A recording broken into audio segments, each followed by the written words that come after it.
किसको कातिल कहूं,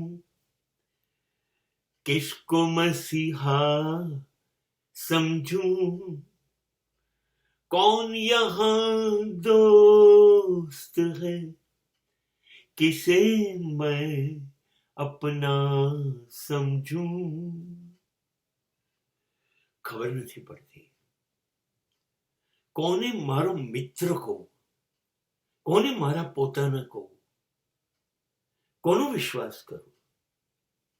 જ્યાં નજર કરું છું ત્યાં મને એવું લાગે છે કે બધા જ ખૂની છે, બધા ગુનેગાર છે અને મિત્રના વેશમાં છે. દુશ્મન હોય તો હું ચેતી પણ જઉં,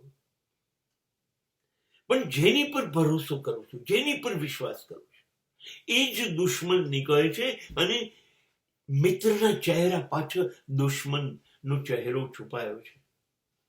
મને તો ઈશ્વર ખબર નહીં, પણ કોણ જાણે પહેલેથી જ શંકા જાય છે અને એ શંકા પછીથી સાચી પડતી જાય છે કે હું જે લોકોને મિત્ર માનું છું એ મિત્ર નથી. એ લોકો સતત યોજનામાં છે કે હું ક્યારે દુઃખી થઉં, હું ક્યારે નિષ્ફળ જઉં, હું ક્યારે બરબાદ થઉં, ક્યારે બદનામ થઉં. એ લોકોની સતત પ્રાર્થના આ હોય છે. એટલે હું કદાચ તને પ્રાર્થના કરું ને તો બીજા અસંખ્ય મિત્રો જેને કહું, મારા કહું, એ લોકો તને પ્રાર્થના કરે છે કે આની પ્રાર્થના કબૂલ ન કરતો. હું સફળ ના થવો જોઈએ, મારી પર તારી કૃપા ના ઉતરવી જોઈએ. હવે આ સમયમાં શું કરવું?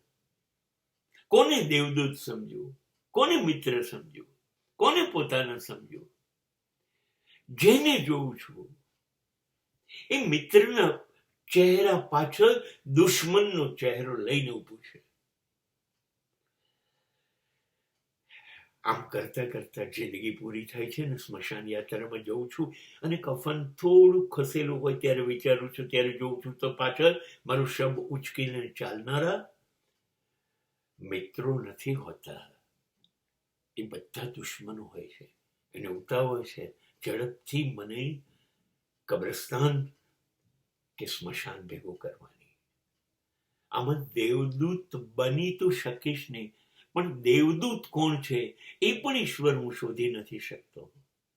તારી કૃપા હશે તો કદાચ ક્યારેક મને તારા સ્વરૂપમાં એક મિત્ર દેખાશે.